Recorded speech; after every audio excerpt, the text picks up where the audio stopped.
Vamos a comenzar el tiro a las 8:31. Ya, continuando con lo de la clase pasada.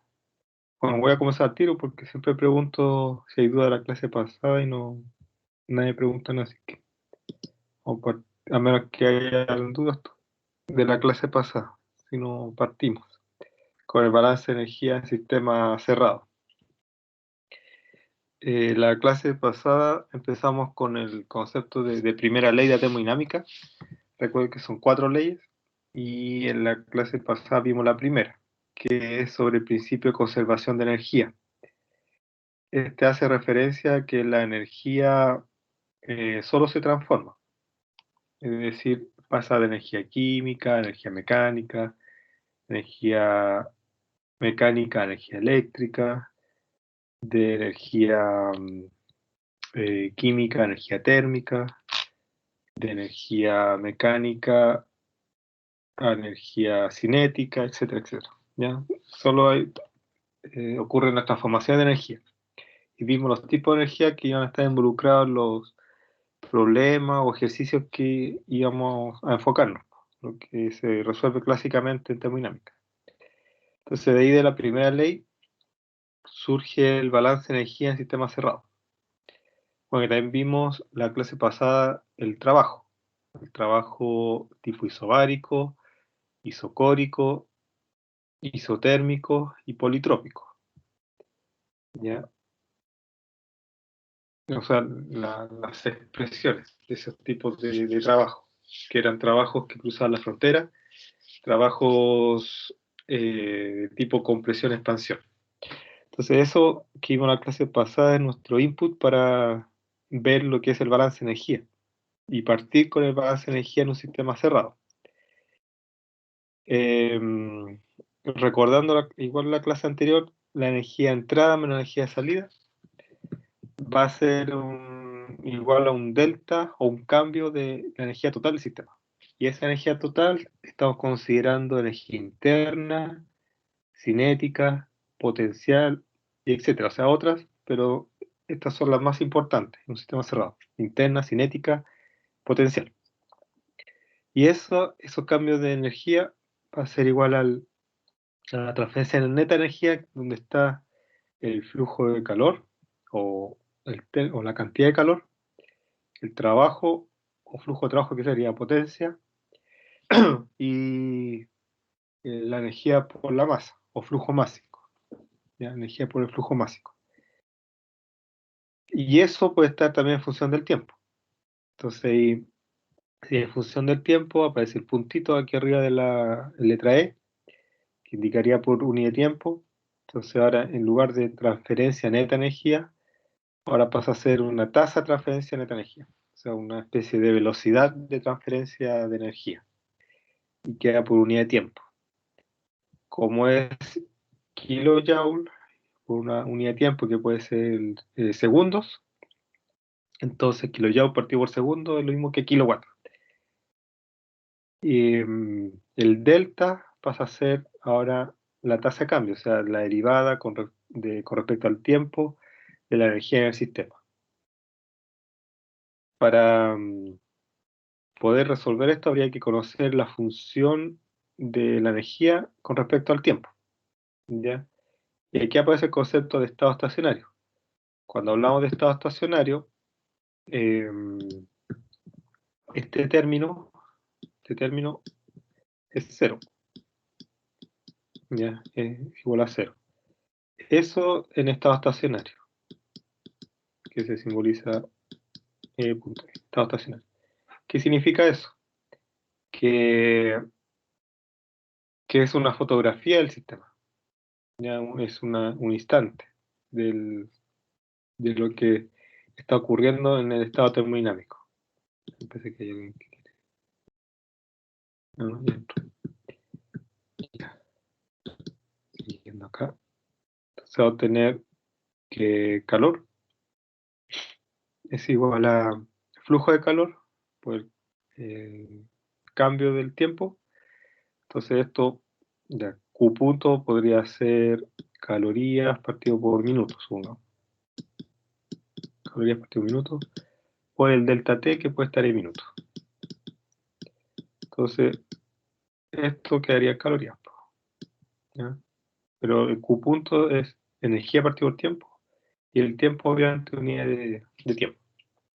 Lo digo para el trabajo, que esto pasa a llamarse potencia, y luego para el cambio de energía total, que sería la tasa de cambio por el delta T, ¿ya?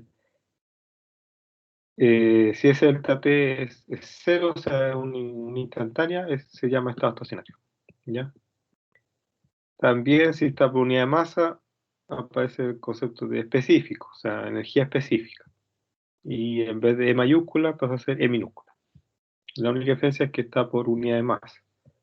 Está dividido por unidad de masa, que puede ser kilogramos, gramos, miligramos, SLUB, etc. Libras. Ya, entonces, para un sistema cerrado, siguiendo con las definiciones del cambio de energía, balance de energía, lo podemos plantear como algo general, así como calor menos trabajo igual al cambio de energía.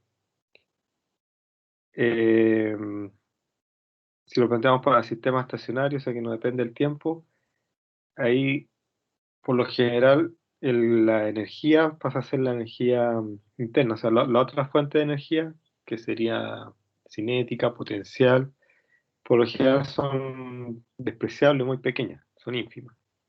Entonces se considera principalmente el cambio de energía interna. Como está por unidad de masa, la notación es en minúscula y en la unidad de energía dividido por unidad de masa. En forma diferencial se puede anotar de esta forma. Entonces hay 4 formas de anotar el balance de energía. ¿Por qué aquí aparece como un signo menos? Porque termodinámica existe la ley de los signos. Entonces, cuando estaba hablando que el calor entra al sistema, eso tiene un signo positivo. Pero en cambio, si el trabajo está entrando al sistema, eso actúa con un signo negativo, ¿ya? Esa ley de los signos al principio enreda un poco. Es cosa de empezar a hacer ejercicio, leer la materia y ya queda como adquirida. Pero para simplificar eso, no estar ahí memorizando si el calor entra, es positivo, si el trabajo sale, es positivo, ¿ya? Porque siempre se va a confundir al principio. Lo que se hace en ingeniería o lo que hacen los estudiantes de ingeniería es plantear simplemente el balance de energía, sabiendo que al lado izquierdo está, a ver, puedes plantear todo lo que entra al sistema y al lado derecho todo lo que sale del sistema. Y ahí ya uno se olvida del signo, ¿ya? Porque este planteamiento es considerando la ley de los signos de termodinámica, ¿ya? Considerando esa ley de signos. Mientras que si uno plantea el balance de energía, sabiendo que al lado izquierdo es lo que entra al sistema y al lado derecho igual a toda la energía que sale, ya uno se olvida de ese signo, ¿ya? ¿Qué es lo que está planteado acá? Que eso simplifica bastante y uno no se enreda tanto con la ley de los signos. Algo que no le gusta mucho a los químicos puros, a los que estudian licenciatura en química, porque ellos enseñan esto con la ley de los signos y porfían que la ley de los signos. Pero ya para ingeniería nosotros estudiamos la parte más práctica, entonces plantea el balance de energía. ¿Sí? Y no tiene ninguna, a ver, ninguna diferencia conceptual y no va a ocurrir ningún error al plantearlo así, porque de repente hay excepciones de que no se puede plantear tal cosa, porque la teoría dice otra cosa, pero en este caso no. O sea, ambos planteamientos son válidos, respetando la ley del signo, o planteándolo como energía que entra igual a energía que sale. Pero obviamente hay que tener claro cuál es la energía que entra y cuál es la energía que sale. sea, hay que tener bien claro el problema, el enunciado, ¿ya? Para plantear esto.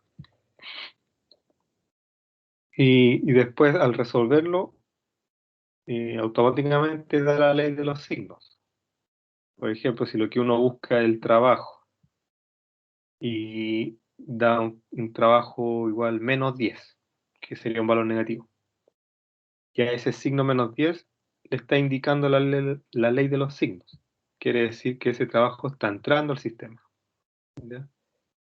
Entonces, y ahí se demuestra que ambos planteamientos son válidos, ¿ya? Porque en el planteamiento general se va a plantear inicialmente con la ley de los signos, y después si yo quiero despejar el trabajo me va a dar igual 10 positivo. ¿Por qué? Porque ya inicialmente ya consideré el signo negativo en el planteamiento. Entonces el resultado positivo estaría reforzando la suposición que yo hice al plantear la ecuación, ¿ya? Entonces eso es equivalente. Y por mi parte es más sencillo plantear más energía que plantearlo con la ley de los signos. ¿Ya? Pero igual tienen que saber la ley de los signos, ¿ya?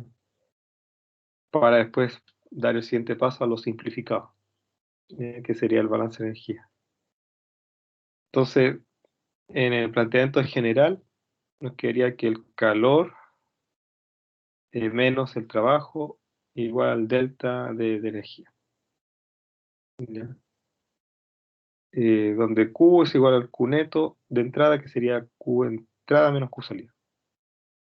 Mientras que el trabajo neto de salida igual a trabajo de salida menos el trabajo de entrada, que sería la salida neta de trabajo. ¿Mm?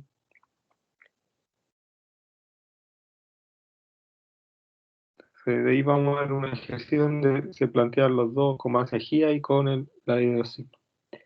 El otro concepto es el calor específico, ¿ya? Donde probablemente vieron este concepto en química, ¿dónde? Acá. Calor. Donde se refiere a esta variable a la capacidad de un cuerpo de elevar en 1 grado de temperatura a 1 gramo de masa, ¿ya? En ese caso, ese es el calor específico.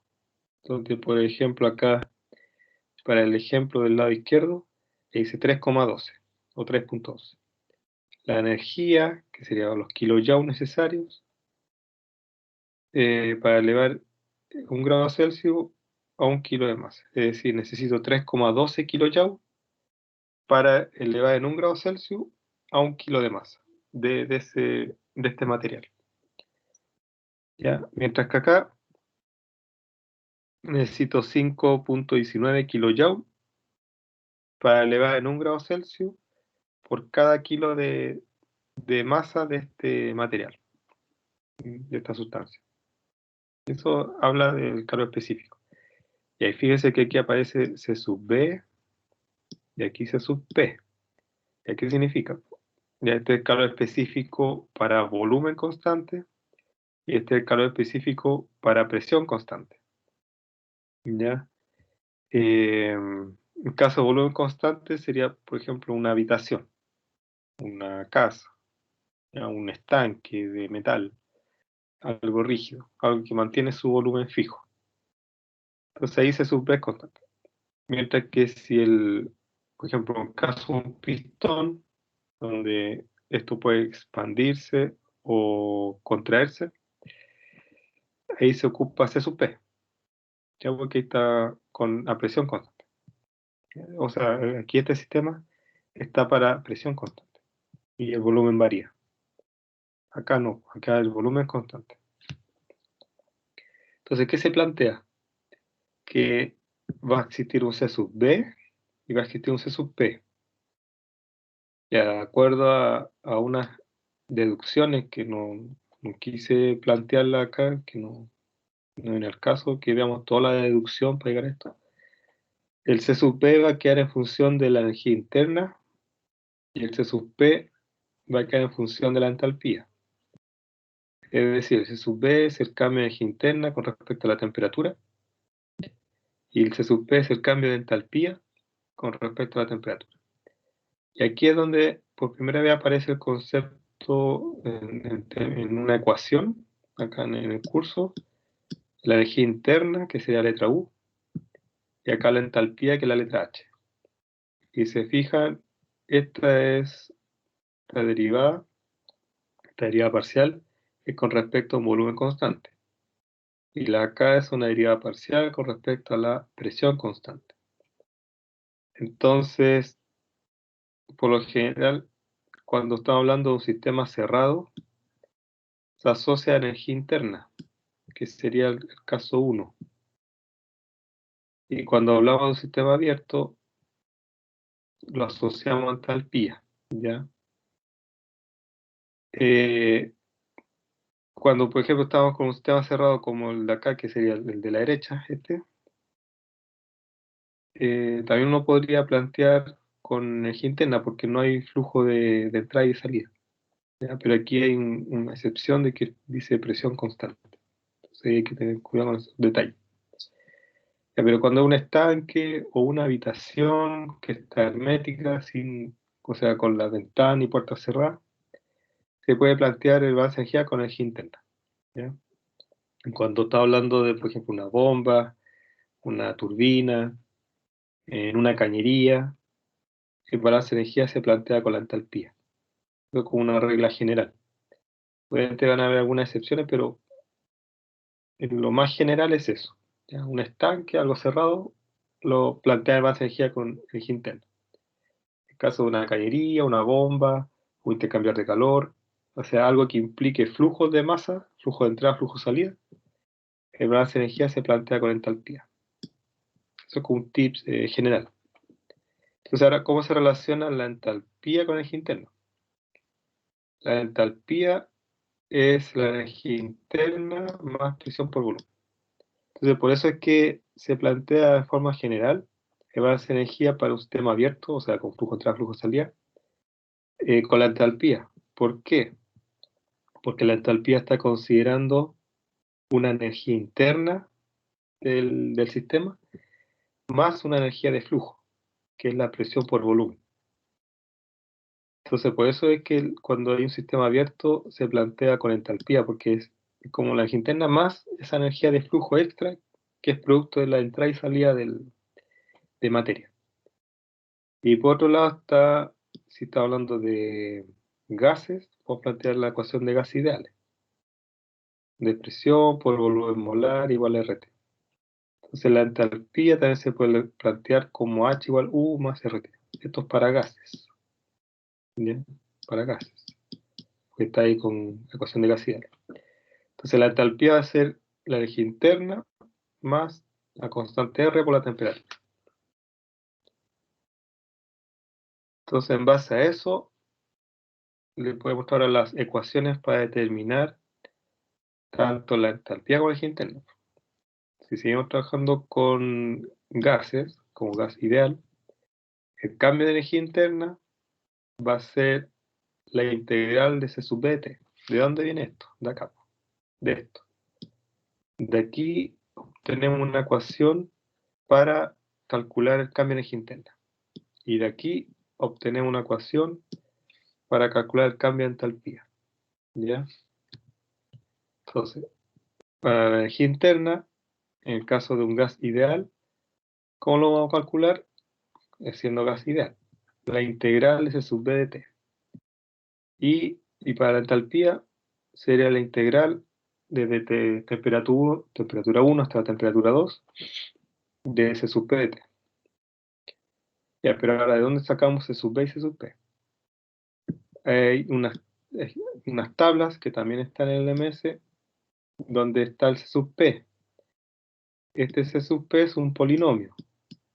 Si ustedes ven las tablas, es un A más B por T más C por T cuadrado. ¿Ya? Entonces, las tablas que están en el MS aparece el A, el B y el C para calcular C sub P. En el caso de gases, y si quieren sacar la energía interna, se despeja esta ecuación. el C sub P. El C sub P lo sacan de la tabla, menos R daría C sub P. Ahí obtienen el C sub P. ¿Qué es lo común? O sea, usted busca distintos libros de termodinámica o de otra asignatura, está tabulado el C sub P. ¿Ya? Es raro que esté el C sub P, casi nunca está el C sub P. Entonces, y uno calcula el C sub P con esta relación. Como C sub P menos R igual C sub P. ¿Ya?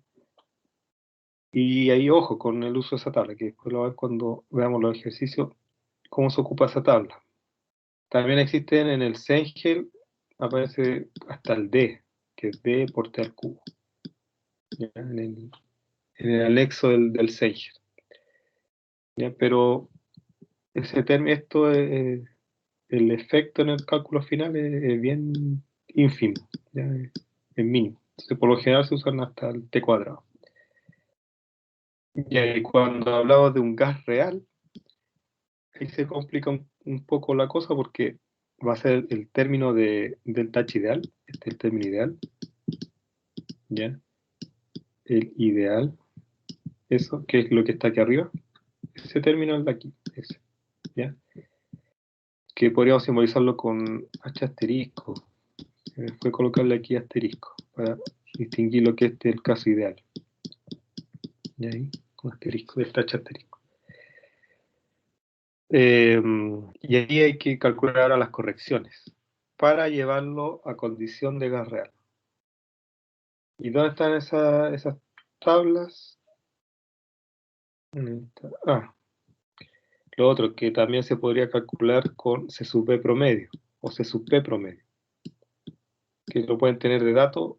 En la guía de ejercicio hay varios casos, ejemplos, donde dan el C sub P promedio o el C sub B promedio para resolver los problemas, ¿ya? Que sería el caso de que esto no fuera un polinomio, sino que un valor nomás. Entonces, como por ejemplo vale 3, el 3 es una constante, sale la integral y al final queda solo delta t. Sería eso. Como C sub P es constante, sale la integral y queda la integral de t, y eso es igual a delta t. ¿Ya? Ya la tabla. Está la tabla para las correcciones de entalpía, que sería la tabla 8, que también está en el MS, y la tabla 11, que para las correcciones de energía interna. Vamos a hacer ejercicios para usar esta tabla, pero sigue el mismo principio del uso de la tabla del Z, donde hay que calcular el término, a ver, ¿dónde lo anoto? Sería como el valor H menos H partido por T crítico por, va a ser igual. Ese sería el valor que uno reemplaza después en la ecuación que está en la diapo anterior. Entonces hay que sacar el valor de la tabla, que sería este término, ese, más el D, que puede ser A o B, A o B, ¿ya? Por el Z crítico menos 0,27. Es la misma expresión que usamos para el Z, pero ahora usando el delta H, la corrección del entalpía. Entonces el valor de tabla, que sería este de la columna que está al medio, el D, dependiendo si es de sub A o de sub B, si es mayor a 0,27 se usa de sub A, de sub A. Si es menor a 0,27 se ocupa de sub B. Lo mismo para la energía interna, ¿ya? Se ocupa lo mismo. Y para caso de líquido y sólidos, es más sencillo porque aquí ya no existe un C sub P y C sub B, sino que simplemente es C, que es calor específico.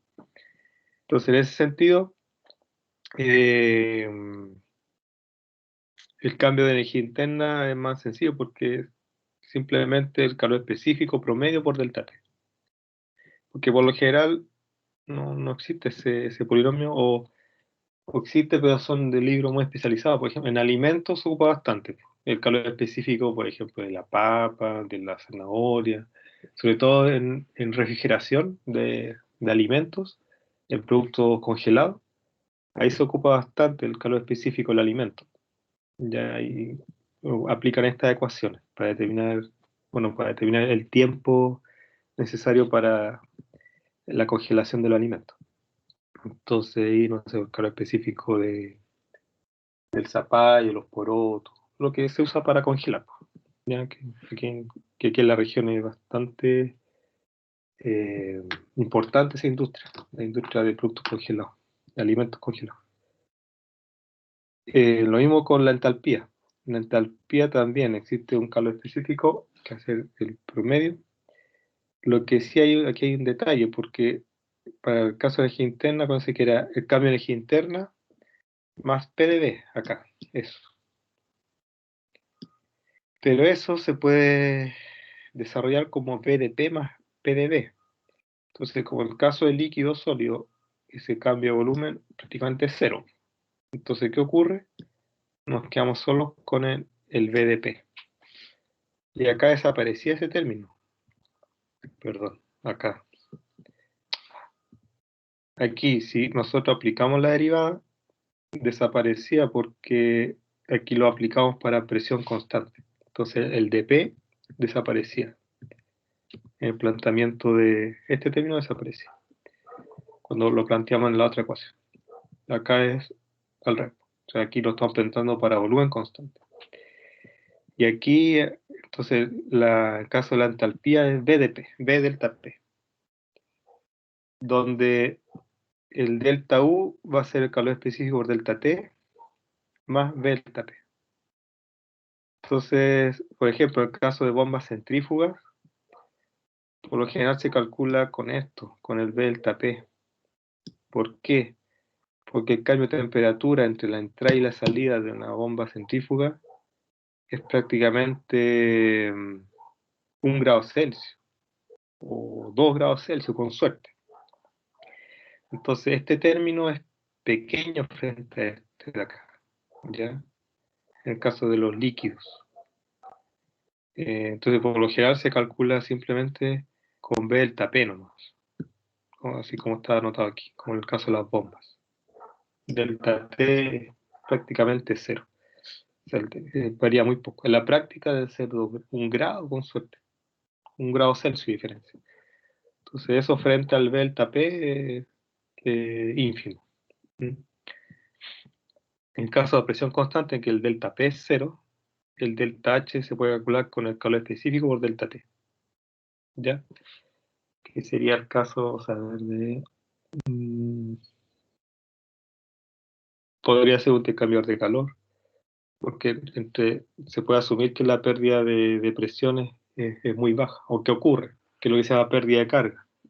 Deberían verlo en hidráulica, mecánica fluida, las pérdidas de carga de los equipos. El delta P se llama pérdida de carga, entonces con una cañería después. Si hay una cañería, el delta P es bajito, pues, menos de un bar o un bar con suerte. ¿Ya? Es bien bajito.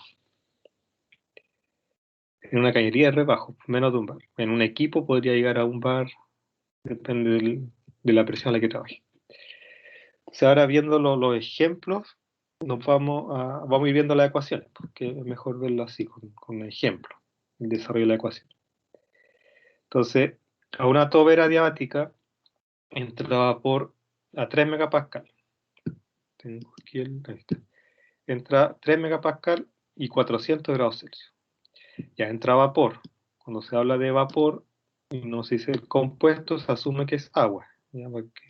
Se asume que es agua en estado de vapor. Si fuera vapor de metano, diría metano, gaseoso, pero cuando dice vapor, se asume que es agua. Ya está a 3 megapascal y 400 grados Celsius. Dice en forma permanente, es decir, estado estacionario, en forma permanente. Una velocidad de 40 metros por segundo. Y este vapor sale a 2,5 megapascal, ahí se ve una pérdida de carga, que bajó la presión. Y 300 metros por segundo, que sería la velocidad de salida. Determine la temperatura de salida, ¿ya? O sea, T2 en la incógnita.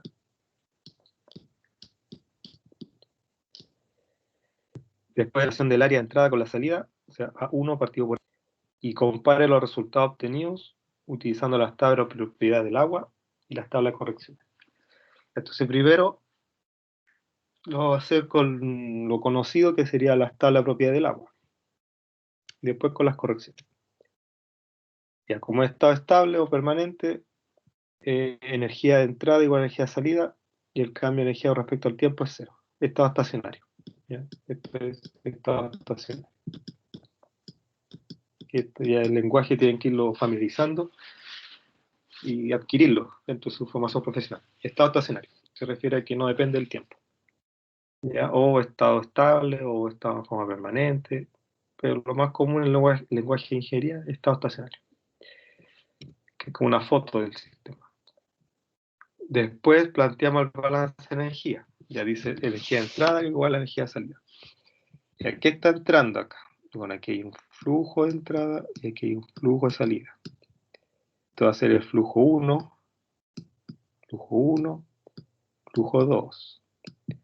¿Qué más? No nos dice nada de pérdida de calor. Ya, a ver, en forma de una velocidad. Ah, dice tobera adiabática. Es una tobera adiabática. Es decir, que ahí uno lo puede simbolizar como Q igual 0. Q igual 0. Adiabática. No hay ni entrada ni salida de calor. O sea, no pierde calor en este caso. La única opción es que pierda y se está asumiendo que no pierde. ¿Qué es lo que simboliza esta chaqueta? Aquí esta franja gris está simbolizando que es adiabática. Entonces Q es 0.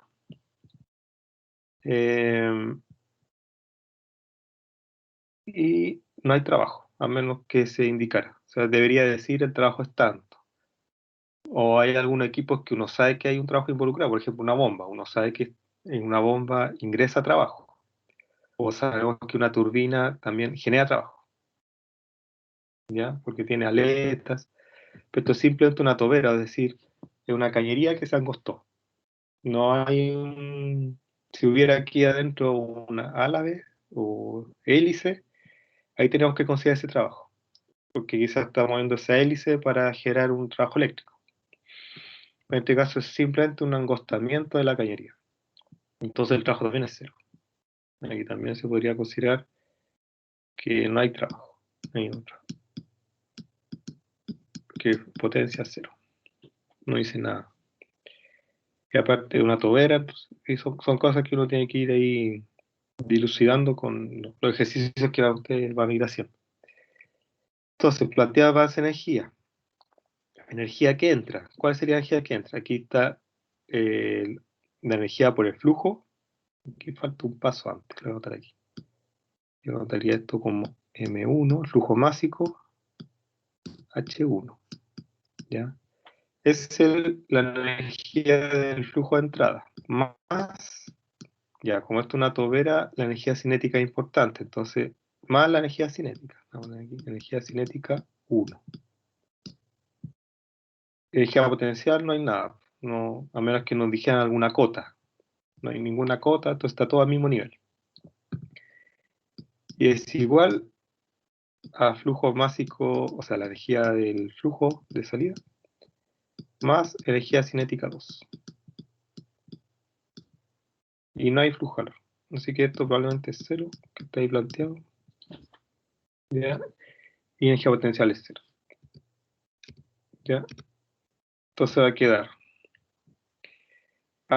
aquí después el flujo másico. Yo lo planteo energía cinética también con el flujo másico. Flujo másico por la velocidad 1 al cuadrado partido en 2. Ya, como el flujo másico es el mismo, se simplifica. Se va acá y aquí. Entonces al final queda H2 menos H1, o sea, la entalpía de la salida menos la entalpía de la entrada, es igual a, esto pasa a la derecha, restar, a ver, perdón, el B2 pasa para la izquierda y el H1 para allá. Entonces queda un delta H igual a menos delta energía cinética.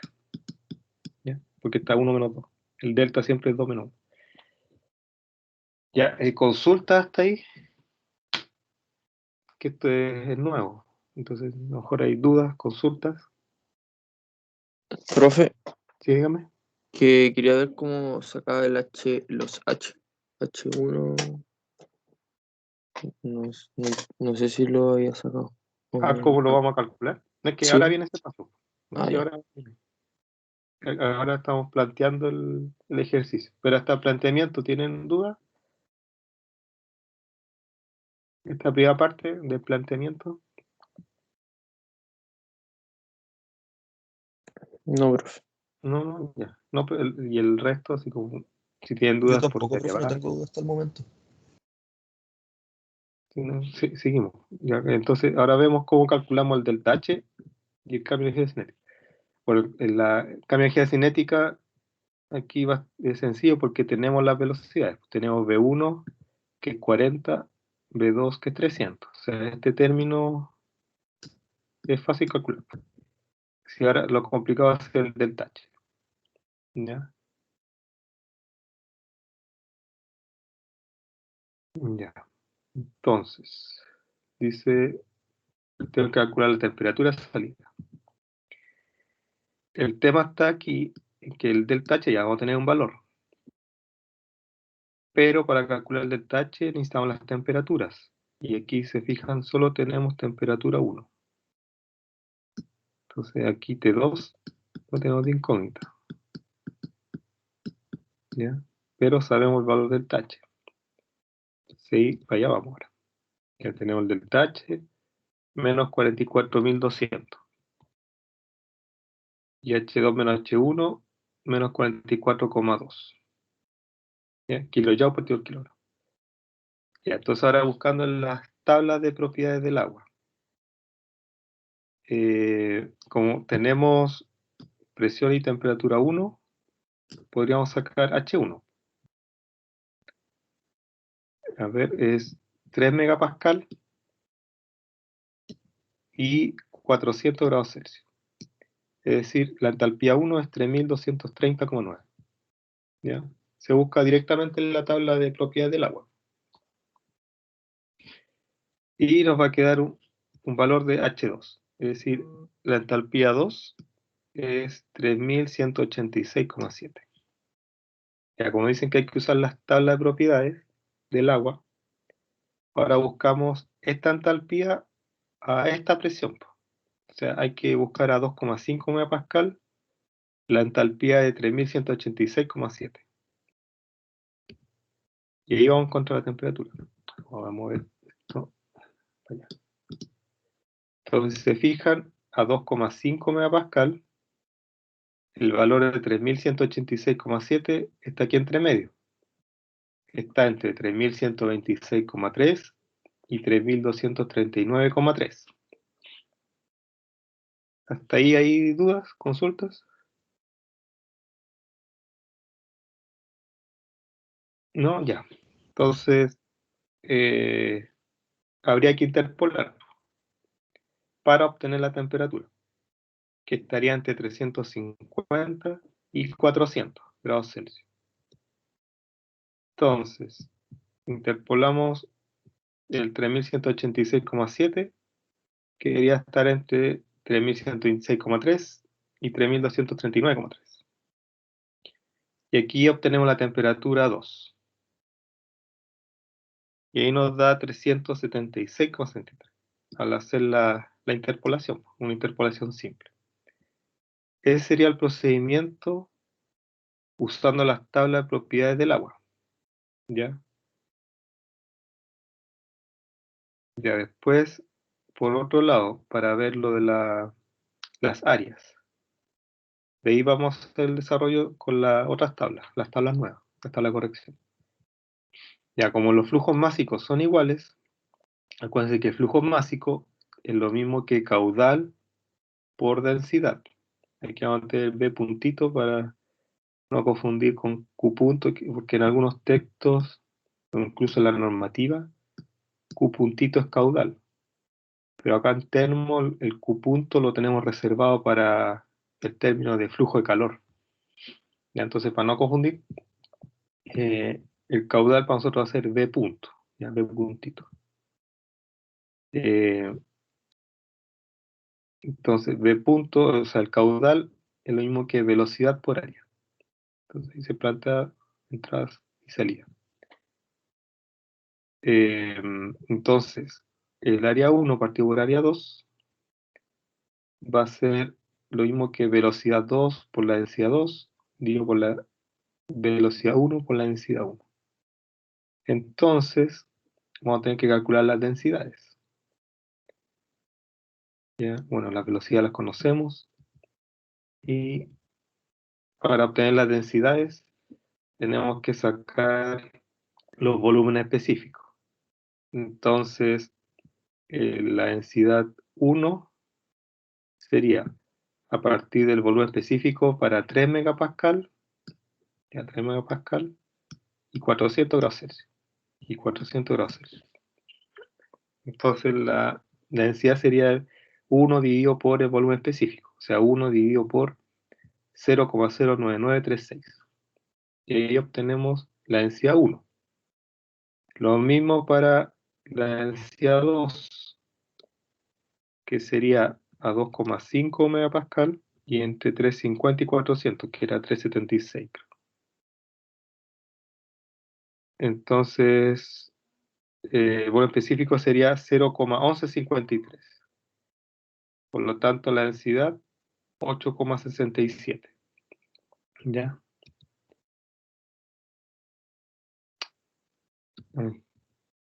Entonces, A1 partido por A2 nos da, usando las tablas de propiedades, 6,46. ¿Ya? Después, ahora viene lo complejo y lo diferente. Usando las tablas con las correcciones. El planteamiento es exactamente el mismo, en la primera parte, el balance de energía, ahí no hay variación. 44 sigue siendo igual. La diferencia viene ahora, es que este delta H, H2 menos H1, que sería el real, se calcula a partir del cambio de entalpía ideal más la corrección de la entalpía 1 menos la corrección de la entalpía 2. ¿Ya? Todo este término se saca de la tabla y se multiplica por la temperatura crítica. También acá, todo este término se saca la tabla y se multiplica por la temperatura crítica, en este caso del agua. ¿Ya? Entonces, y el primer paso sería sacar el delta H ideal, que sería la integral del calor específico del agua. ¿Ya? Entonces, ya, ustedes buscan las tablas que están en el MS, aparece esta tabla del calor específico, donde está el polinomio, ¿ya? A más B por T más CT cuadrado. Y aquí yo recorté justo el caso del agua. En el agua sería, el A es 7,256, el B es 2,298 por día a la menos 3, y el 0,283 por día a menos 6. Y aquí, ¿por qué le digo menos? Si aquí dice más, porque siempre preguntan lo mismo. Lo que pasa es que la columna completa está multiplicada por este término. Entonces, ¿qué pasa aquí? Entonces, el término completo es 2,298 por 10 a la menos 3. Y así, y todos los términos de la misma columna están por 10 a la menos 3. Entonces, ¿qué significa esto? Que toda la columna está multiplicado por 10 elevado a 3. Entonces, al final solo queda este término. ¿Ya? Entonces, después para anotarlo acá, se coloca por 10 a la menos 3, porque es el término real que va ahí. ¿Ya? No es que después me diga, profe, se equivocó aquí, dice más y usted le puso menos. No, es porque toda la columna está multiplicado por 10 elevado a 3. Entonces aquí la integral sería la temperatura 1, que son 400 grados Celsius, pero en temperatura de Kelvin, hasta la temperatura 2. Y ahí reemplazamos el A, el B y el C, para el caso del agua. Si se fijan, estamos con la temperatura 2 de incógnita. Entonces esa ecuación va a quedar planteada. ¿Ya? te va a quedar un polinomio en función de t. Que ustedes lo pueden después desarrollar, ese polinomio en función de t. Tienen que integrar esto y les va a quedar un polinomio en función de la temperatura 2. ¿Ya? Para que lo hagan, dejen plantear. Y después, a partir de la tabla de correcciones, tenemos que primero buscar las propiedades críticas del agua. Temperatura crítica del agua, 647,3. Presión crítica del agua, 218,2. Y el Z crítico, 0,23. ¿Ya? Entonces, la presión reducida, 1, 0,136. Temperatura reducida, 1, 1,04. ¿Ya? O sea, con las propiedades críticas. Y la presión, 3 megapascal, pero en atmósferas. Y la temperatura tiene que estar en Kelvin, 400 grados Celsius en Kelvin. ¿Ya? Están ahí con las unidades correspondientes que, para calcular las propiedades reducidas. Entonces, presión reducida 0,136 y temperatura reducida en el estado 1, 1,04. Con esas dos propiedades reducidas, usted usa la tabla. Igual como se usa la tabla del setup. ¿Ya? Aquí hoy día voy a ver el procedimiento, ¿ya? Para que más que perder el tiempo en el desarrollo exacto, vamos a ver el procedimiento, porque quiero que veamos el procedimiento en detalle ya el miércoles, que ustedes intenten hacerlo para el miércoles. Entonces, igual como se sacaban ustedes el Z para la prueba anterior, se aplica lo mismo. O sea, con 0,136 y 1,04. Acá. Voy a seguir de la presentación para mostrarles la 1,36 y 1,04. Acá, tabla del H.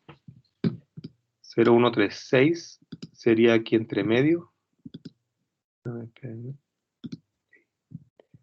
Aquí, entre este valor, 0,136, está aquí entre medio. Y la temperatura, 1,04. ¿No? Estaría aquí. Sería una interpolación simple para este valor, entre 0,2 y 0,43. ¿Ya? Tendrían que hacer una interpolación simple entre 0,2 y 0,43 para 0,136.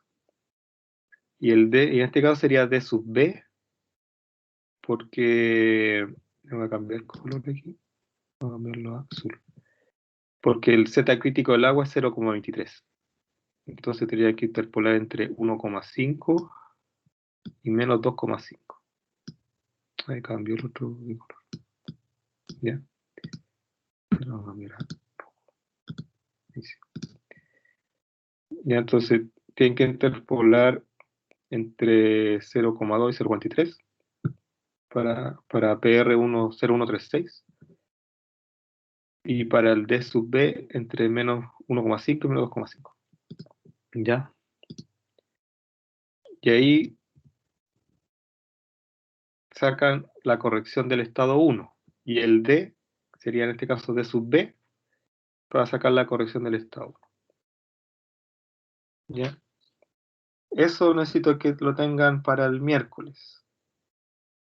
Ya, porque el miércoles vamos a hacer la iteración que viene después. Y eso nos toma más tiempo.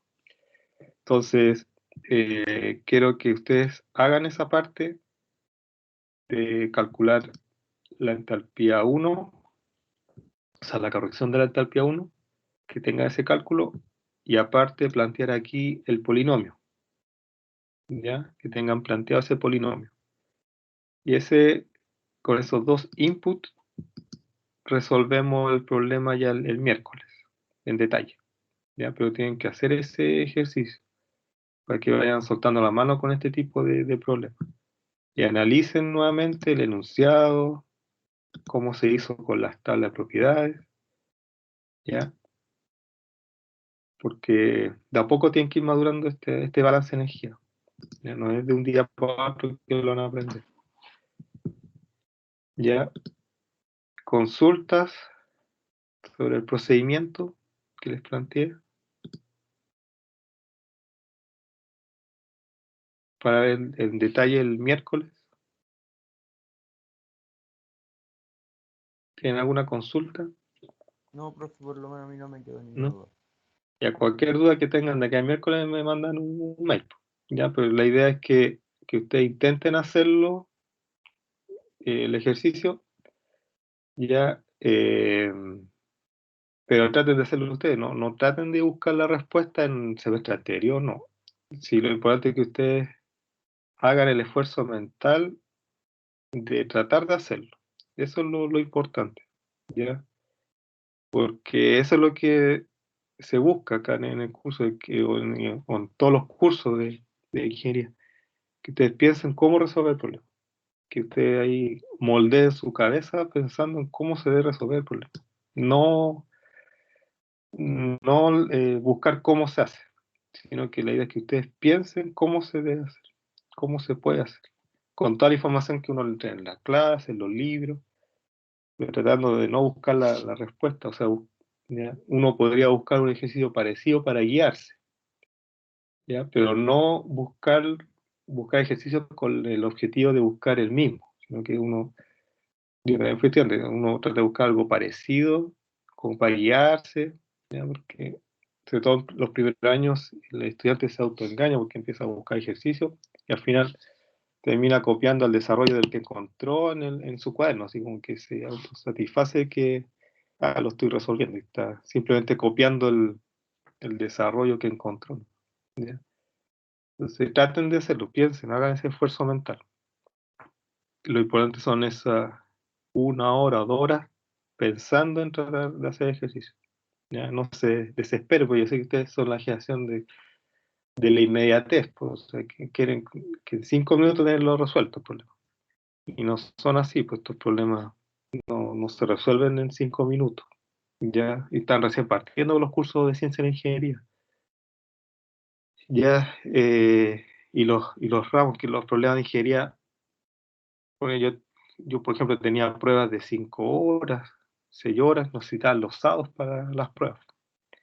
Antes nos reclamaban, nosotros íbamos los sábados nomás a hacer la prueba, porque sabíamos que ese era el ejercicio que había que resolver, pues, o sea, el profe tenía que ver que nosotros sabíamos hacer el desarrollo de ese problema. ¿Ya? Eso, muchachos. Ya entonces nos vemos el miércoles, traten de hacer ese problema, resolverlo, de pensarlo, analizarlo, y nos vemos ya el miércoles. Lo voy a cerrar aquí. Cualquier duda por mail o por el chat, dudas de la materia. Ya, que estén bien, cuídense. Chao. Igual, profe. Chao, chao.